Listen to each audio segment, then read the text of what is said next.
चलिए खबरों विस्तार से। और सबसे पहले बात लखीमपुर खीरी, जहां पर एक बच्ची की डेड बॉडी मिली थी और अब पुष्टि हो चुकी है पोस्टमार्टम रिपोर्ट में कि इस बच्ची की रेप के बाद इसकी हत्या की गई और बहुत ही क्रूर तरीके से हत्या की गई। 13 साल की इस बच्ची की रेप के बाद हत्या। पोस्टमार्टम रिपोर्ट में जो बात सामने आई है उसके मुताबिक बच्ची की जुबान काट दी गई थी, उसकी आंखें निकाल दी गई और दुपट्टा से गला दबाकर उसकी हत्या की गई है। गांव के ही 2 लड़कों पर परिजनों ने आरोप लगाया, जिनकी ये गिरफ्तारी हो चुकी है। पुलिस ने दोनों आरोपियों को गिरफ्तार किया है। 14 अगस्त शाम को यह वारदात हुई थी।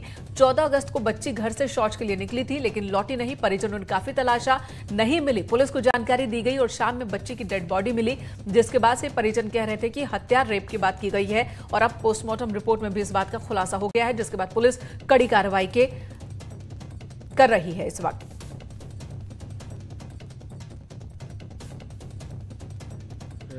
गन्ने में पड़ी मिली हमको और उसके आँखी थोड़ी मिली और जबान काटी और नत्ती में दुपट्टा से बांधी नत्ती हुई। अभी लड़की का पोस्टमार्टम हुआ तो पोस्टमार्टम रिपोर्ट में रेप की पुष्टि हुई है। दोनों आरोपियों को पहले ही धारा 302 के तहत पुलिस ने जो है जेल भेज दिया है। इसमें चूँकि रेप की पुष्टि हुई है तो धारा 376D की अभिवृद्धि की जाएगी और दोनों आरोपियों के विरुद्ध NSA की कार्रवाई की जाएगी। मनोज हमारे सहयोगी लखीमपुर खीरी से हमारे साथ जुड़ चुके हैं। मनोज, बहुत ही क्रूर वारदात और इस वक्त जो जांच चल रही है वो कहां तक चल रही है?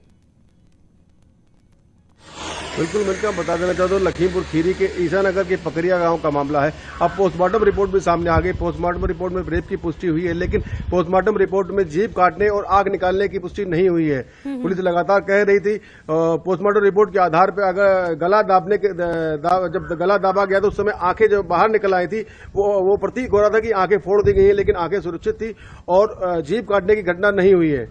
और जहां तक आरोपियों की जो तहरीर के आधार पर जो 2 आरोपी गिरफ्तार किए गए थे उनको गिरफ्तार किया गया। उनके खिलाफ NSA के तहत भी कार्रवाई की जाएगी। कहीं ना कहीं पुलिस प्रशासन सभी एंगलों पे जांच कर रही है। परिवार परिजनों का पहले का आरोप है कि पुरानी रंजिश के चलते ये घटना को अंजाम दिया गया था। उन दोनों तहरीर के आधार के जो आरोपी थे उन दोनों आरोपियों को गिरफ्तार किया जा रहा और पुलिस का जांच का दायरा और बड़ा कर रही है। मनोज, ये भी बताया जा रहा है कि जब लड़की निकली थी घर से शौच के लिए, नहीं पहुंची, लोगों ने तलाशा, परिजनों ने तलाशा, फिर पुलिस को जानकारी दी गई। उस वक्त पुलिस ने क्या तुरंत एक्शन लिया था? बिल्कुल, पुलिस को जब सूचना दी गई थी पुलिस तो मौके पर तुरंत पहुंची थी। पुलिस के साथ जब परिजन गए थे खोजबीन करने के बाद देर शाम 7 बजे करीब एक गन्ने खेत से लड़की का शव बरामद हुआ था। गन्ने शव की हालत क्षति विक्षत थी, आंख पे चोट के निशान पाए गए थे। परिजनों ने 2 लोगों के खिलाफ आरोप लगाया था। मनोज, परिजनों ने जिन 2 लड़कों पर आरोप लगाया पुलिस ने उसे गिरफ्तार कर लिया है। देखना होगा कि क्या सबूत उनके खिलाफ पुलिस इकट्ठा कर पाती है और या नहीं कर पाती है, या इस मामले में और भी कुछ लोगों की गिरफ्तारी होती है। आप अपनी निगाह बनाए रखें इस पूरे मसले पर। इस वक्त धन्यवाद पूरी जानकारी देने के लिए। इधर सुदीक्षा भाटी मौत के मामले में पुलिस ने कामयाबी हासिल की। 2 लड़कों को पुलिस ने पकड़ा है। ये वही 2 लड़के हैं जिनकी बुलेट से सुदीक्षा भाटी के बाइक में चोट पहुंची थी और टक्कर हुई थी। इन दोनों लड़कों ने अपनी बुलेट को मॉडिफाई करा लिया जब सुदीक्षा की मौत हो गई और उसके बाद मामला तूल पकड़ता गया। अब पुलिस ने इन दोनों को ही गिरफ्तार कर लिया है। राजीव तिवारी हमारे सहयोगी इस वक्त हमारे साथ मौजूद हैं। सीधे रुख कर लेते हैं राजीव का। राजीव, बहुत कम वक्त बचा है जब पुलिस प्रेस कॉन्फ्रेंस करेगी। उम्मीद कर रहे हैं कि चीजें साफ हो जाएंगी, लेकिन जिन 2 लड़कों की गिरफ्तारी हुई है, कौन है ये लोग और बाइक में जब टक्कर हुई तो उसके बाद ये किस तरफ भागे थे, कुछ पता चल पाया?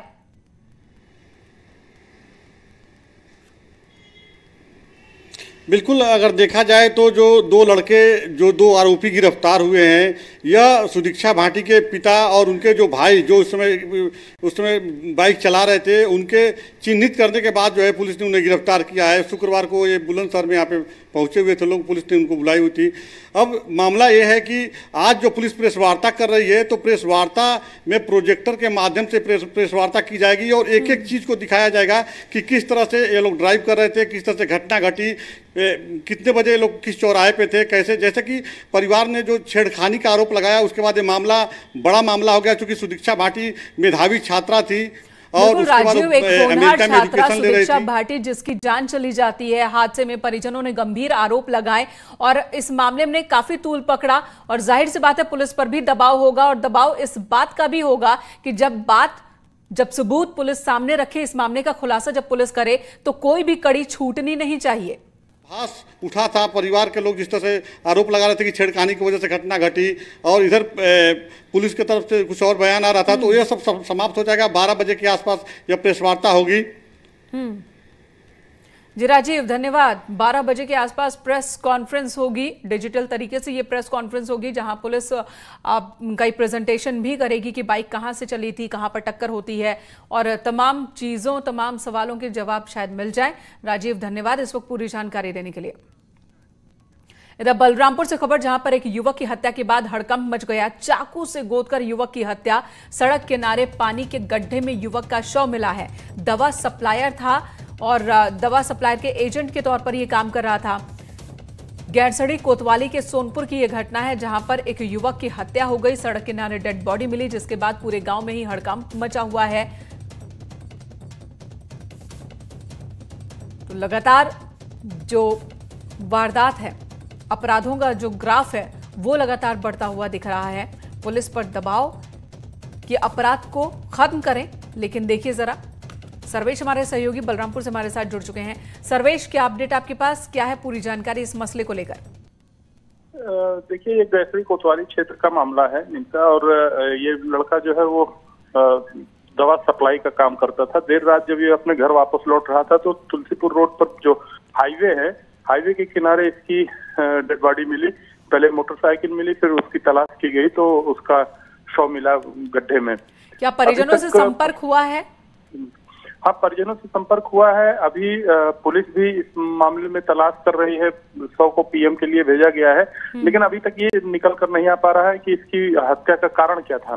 पुलिस ने FIR दर्ज कर लिया है और विवेचना कर ली है। SWAT टीम भी लगाई गई है। पुलिस मामले की जांच में जुटी हुई है, लेकिन फिलहाल हत्या किसने की, किस इरादे से की गई होगी, अभी इन सवालों का जवाब पुलिस तलाशने में जुटी हुई है।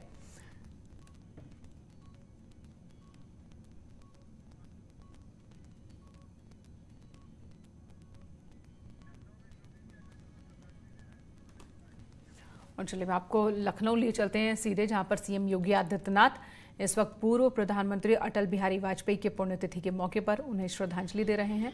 पूरा देश आज पूर्व प्रधानमंत्री को याद कर रहा है, उनकी दूसरी पुण्यतिथि, और लखनऊ में भी उनकी स्मृति में कार्यक्रम का आयोजन किया गया, श्रद्धांजलि कार्यक्रम का आयोजन किया गया, जहां पर सीएम योगी आदित्यनाथ ने उन्हें अभी श्रद्धांजलि दी।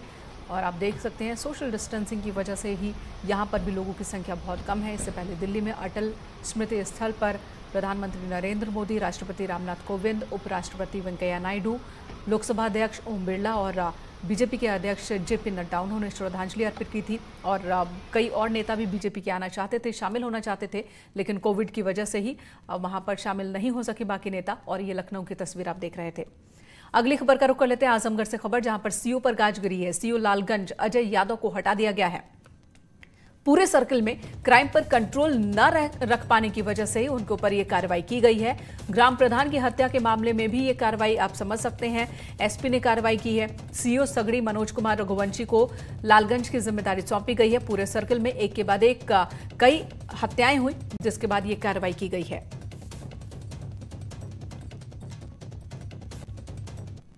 इधर सीतापुर में करंट लगने से 2 भाइयों की मौत हो गई। दोनों सगे भाई जिनकी मौत हो गई, पूरे परिवार में कोहराम मचा है।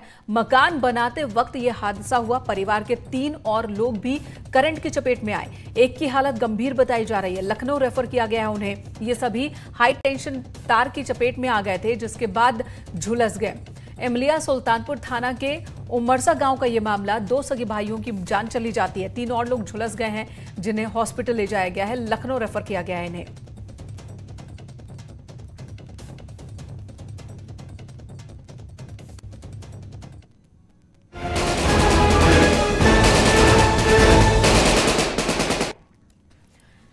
एक तरफ तरफ प्रदेश में एक के बाद एक अपराध तो दूसरी तरफ पुलिस की सख्ती भी नजर आ रही है और पुलिस का जो ऑपरेशन क्लीन है वो लगातार जारी है। आज भी पुलिस को कई कामयाबी हाथ लगी। बीती रात मेरठ में इनामी बदमाश गिरफ्तार किया गया।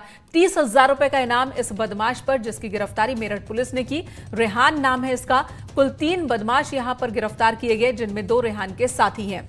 चांदी के 1 किलो से ज्यादा आभूषण इनके पास से बरामद किए गए।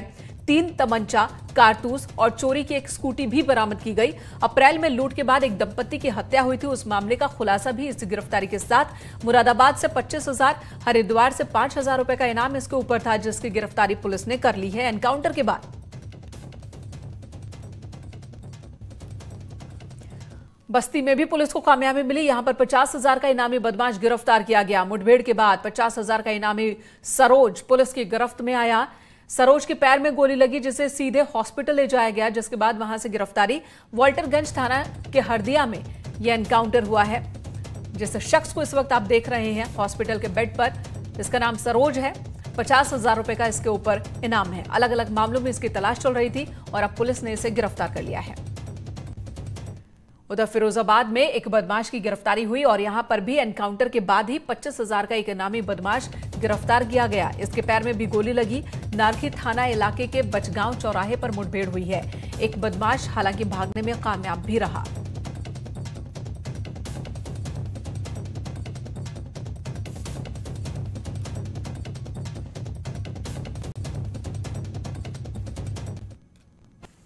आज भारत के पूर्व प्रधानमंत्री अटल बिहारी वाजपेयी की दूसरी पुण्यतिथि है और इस मौके पर लखनऊ में सीएम योगी आदित्यनाथ ने पूर्व प्रधानमंत्री भारत रत्न अटल बिहारी वाजपेयी को श्रद्धांजलि दी।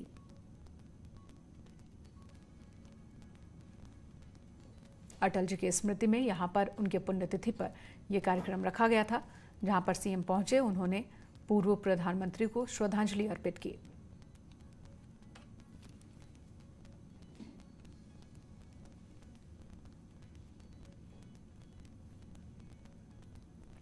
दिल्ली में राष्ट्रपति रामनाथ कोविंद, प्रधानमंत्री नरेंद्र मोदी ने सदैव अटल स्मृति स्थल पर पहुंचकर अटल जी को श्रद्धांजलि दी। इस दौरान उपराष्ट्रपति वेंकैया नायडू, बीजेपी अध्यक्ष जेपी नड्डा, रक्षा मंत्री राजनाथ सिंह वो भी मौजूद थे। उन्होंने भी पूर्व प्रधानमंत्री को नमन किया, उन्हें श्रद्धांजलि अर्पित की।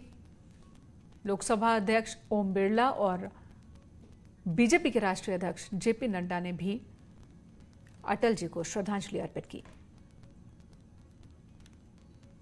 2 तस्वीरें आपके सामने अब आपको दिखाते हैं। पहली तस्वीर जिसमें राष्ट्रपति रामनाथ कोविंद अटल जी को श्रद्धांजलि दे रहे हैं, जबकि दूसरी तस्वीर में आप पीएम मोदी को देख रहे हैं, जो कि सदैव अटल स्मृति स्थल पर पहुंचे थे सुबह और वहीं पर उन्हें श्रद्धांजलि दी। 2 साल पहले 16 अगस्त को ही देहांत हुआ पूर्व प्रधानमंत्री भारत रत्न अटल बिहारी वाजपेयी का और ये दूसरी पुण्यतिथि के मौके पर सदैव अटल स्मृति स्थल पर बीजेपी के तमाम सीनियर नेता पहुंचे थे श्रद्धांजलि अर्पित करने के लिए। सदैव अटल स्मृति स्थल पर पहुंचकर अटल जी को बीजेपी के राष्ट्रीय अध्यक्ष जेपी नड्डा और रक्षा मंत्री राजनाथ सिंह ने भी नमन किया। उन्होंने भी श्रद्धासुमन अर्पित किए और अटल जी के योगदान को इन्होंने याद किया, बीजेपी को, भारतीय जनता पार्टी को ऊंचाइयों तक पहुंचाने के लिए। और अब लोकसभा अध्यक्ष। खबर कानपुर से, जहां पर रईसजादे की रईसी काम नहीं आई और रईसजादे को पुलिस ने स्टंट करते हुए गिरफ्तार कर लिया। लग्जरी गाड़ी से, फरारी से स्टंट कर रहा था यह शख्स बाकायदा यहां पर ट्रैफिक को रोक करके, जिसके बाद पुलिस ने इसे गिरफ्तार कर लिया। जिसकी गिरफ्तारी हुई है वो एक बड़ा कारोबारी है, शुद्ध पान मसाला का मालिक है शरद खेमका, जिसे पुलिस ने गिरफ्तार किया। अब ये शिकंजे के पीछे है।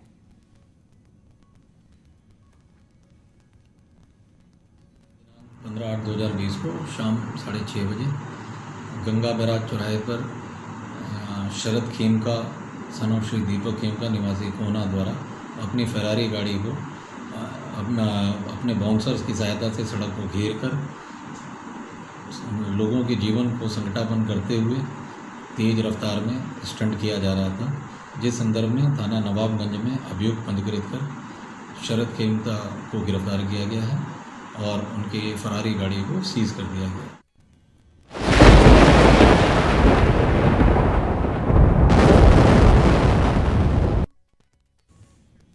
इधर चलिए बात कर लेते हैं बाढ़ की, जो कि कई जिलों में बाढ़ का कहर देखने को मिल रहा है। यूपी में बाढ़ का सितम चारों तरफ देखा जा रहा है। लखीमपुर खीरी की 3 तहसील के कई गांव बाढ़ की चपेट में हैं। भारत नेपाल सीमा पर निघासन तहसील में मुहाना और करनाली नदी उफान पर है। गंगानगर, रननगर, दाराबोझी, इंद्रनगर, सूरतनगर और वहीं जसनगर, नया पिंड आदि गांवों में किसानों की सैकड़ों एकड़ जमीन मोहना नदी में समा गई। जिधर देखो उधर पानी ही पानी नजर आ रहा है। और बाढ़ की वजह से हालात हापुड़ में भी खराब हैं। बाढ़ का पानी कई फीट यहां जमा हो गया है। लोगों को काफी दिक्कतों का सामना करना पड़ रहा है और इसी पानी के बीच से लोग जान जोखिम में डालकर आना जाना भी कर रहे हैं।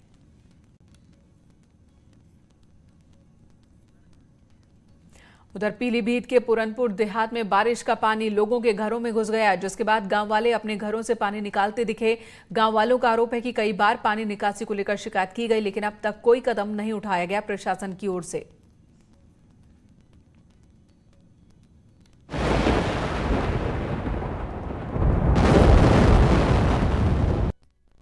बाद में आज एक भीषण हादसा हुआ। एक बस डिवाइडर से टकराई, जिसके बाद बस में आग लग गई। उस वक्त 72 यात्री बस में सवार थे। एक शख्स की मौके पर ही मौत हो गई। 3 लोग झुलसे हैं जिन्हें हॉस्पिटल ले जाया गया। उनकी हालत खतरे से बाहर है और बाकी जो बस यात्री थे उन्हें दूसरी बस में सवार कर आगे के यात्रा के लिए भेज दिया गया है। लेकिन यह हादसा उस वक्त हुआ जब बस डिवाइडर से टकरा गई। ये बस बिहार से अहमदाबाद जा रही थी और तभी फिरोजाबाद में हादसा हुआ है।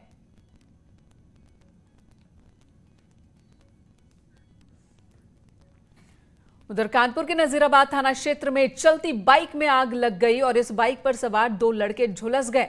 दोनों को ही हॉस्पिटल ले जाना पड़ा। बाइक को जो लोग वहां आसपास मौजूद थे उन्होंने ही बाइक में लगी आग को बुझाया। पानी डालकर इस आग को बुझाया गया।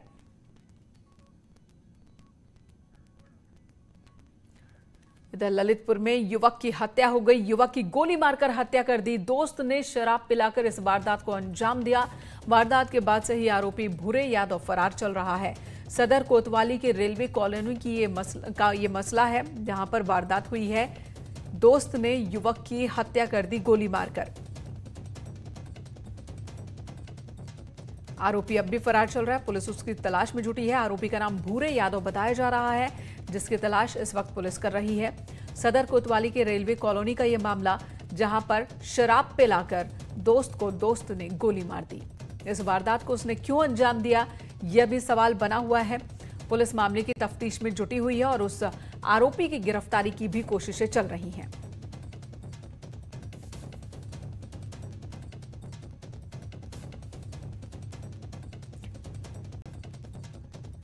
तो ललितपुर में युवक की हत्या के बाद हर तरफ कोहराम मच गया। पुलिस पर लगातार सवाल उठ रहे हैं कि आखिर इतनी सख्ती के बावजूद भी एक के बाद एक अपराध क्यों हो रहा है उत्तर प्रदेश में। अगली खबर सुशांत सिंह राजपूत से जुड़ी हुई।